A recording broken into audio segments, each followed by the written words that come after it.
This is episode 1, and we will talk about the brain and how it is a creator of reality. Did you know that everything we know as reality is actually built and perceived through just one organ? And that organ is our brain. Honestly, I think it's the most important one. Wait, so you're saying the word I see, the colors, the sound, every pain I feel, it's all my brain making sense of synapse? Exactly, the brain itself doesn't really smell, hear, or feel pain. It just decodes the information coming from our senses. The smell of fresh breath, that's just molecules hitting your nose and your brain interpreting the signals. Pain in your knee, electrical messages traveling to your brain. What's crazy is what the brain itself doesn't even have pain receptors. If you could touch directly, it wouldn't hurt. That's so weird. So basically, really, it's not out there, it's inside out your head. Totally. Every emotion, every memory, every thought, it's electrical impulses dancing between billions of neurons. And here's the wild part, your reality might not be the same as mine. For example, colors. Some people are colorblind and literally see the world differently. And even our memories are unique interpretation of events, not perfect recordings.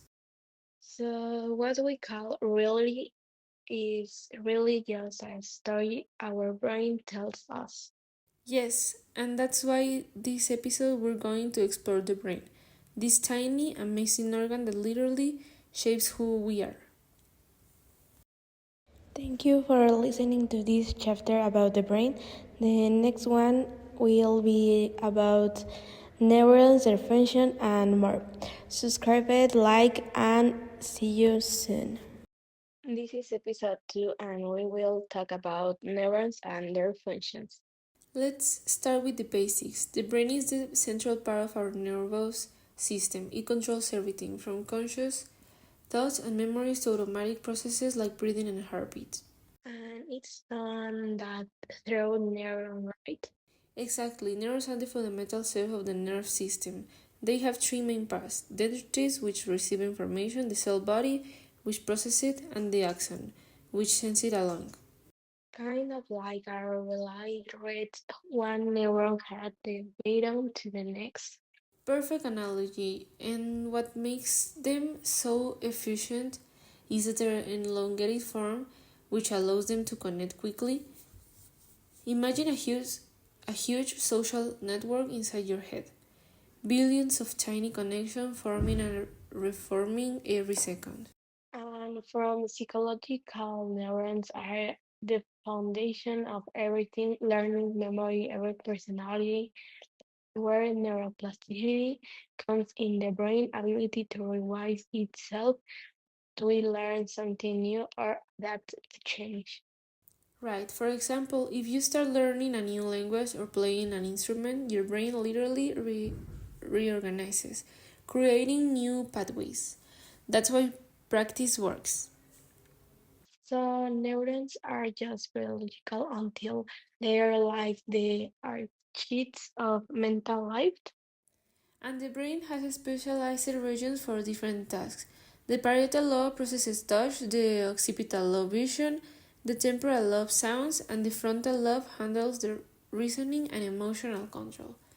Then there's the hippocampus for memory and the cerebellum for coordination. It's like a city where every neighbor has its hour specialty.